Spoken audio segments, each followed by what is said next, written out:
Brought to you by Agilus Diagnostics.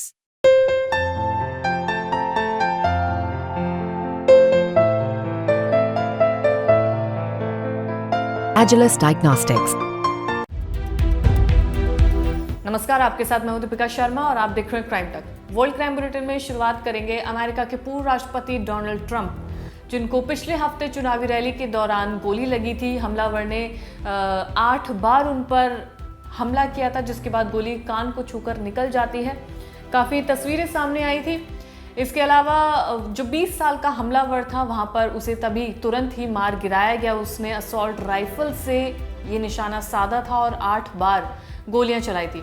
अब इसके बाद सीक्रेट सर्विसेज का एक बयान सामने आया है, जिसमें उन्होंने कहा है कि उन्होंने जिम्मेदार सीक्रेट सर्विस ने स्वीकार किया है कि उसने ट्रंप की सुरक्षा बढ़ाने से जुड़ी मांग को खारिज कर दिया था।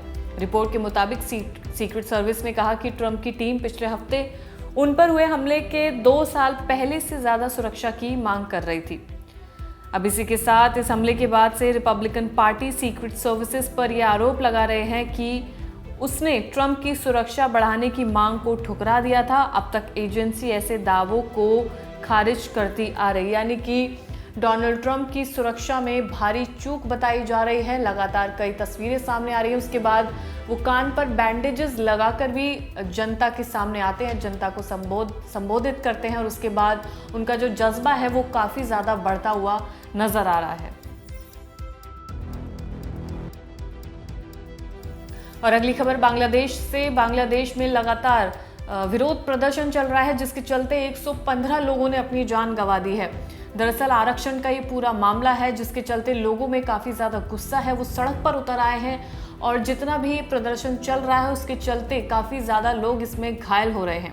बांग्लादेश की सरकार ने 2018 में अलग अलग कैटेगरी को मिलने वाला 56% आरक्षण खत्म कर दिया था, लेकिन इस साल 5 जून को वहां के हाईकोर्ट ने सरकार के फैसले को पलटते हुए दोबारा आरक्षण लागू कर दिया था।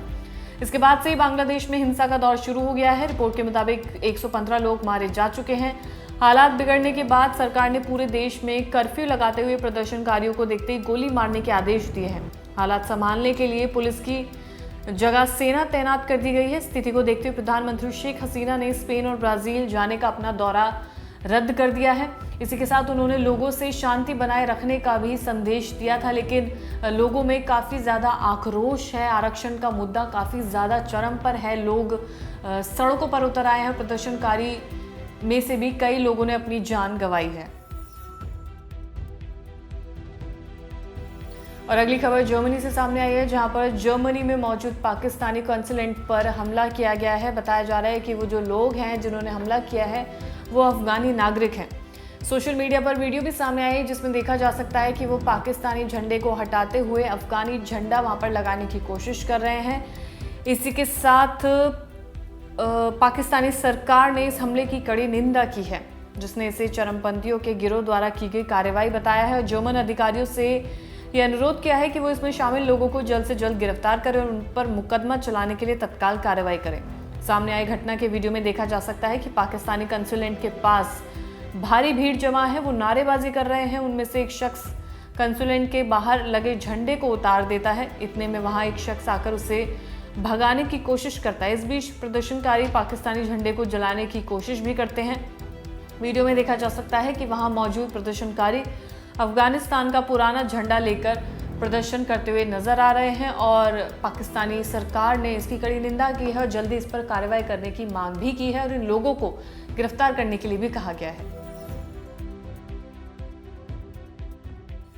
और इजराइल इस वक्त कई मोर्चों पर जंग लड़ रहा है, चाहे वो गाजा में हमास हो या फिर लेबनान में हिजबुल्ला हो या फिर यमन में हूती विद्रोही। अभी हाल ही में यमन पर भी हवाई हमले किए गए हैं। इसी के साथ गाजा में जो हमास के आतंकी हैं उनको भी निशाना बनाया गया है। इसी के साथ हवाई हमलों में पिछले 24 घंटे के अंदर 64 लोग मारे गए हैं, जबकि 105 लोग गंभीर रूप से घायल बताए जा रहे हैं।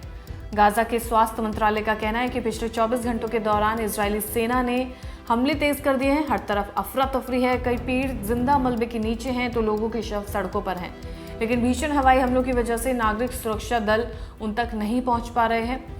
इजराइल का कहना है कि हमास के लड़ाके लोगों की आड़ में रिहायशी इलाकों में छिपकर हमले कर रहे हैं। पिछले हफ्ते में 150 से ज़्यादा आतंकवादियों को मार गिराया गया है और लगभग 100 से ज़्यादा आतंकवादी बुनियाद ढांचे इजराइल डिफेंस फोर्स ने नष्ट कर दिए हैं।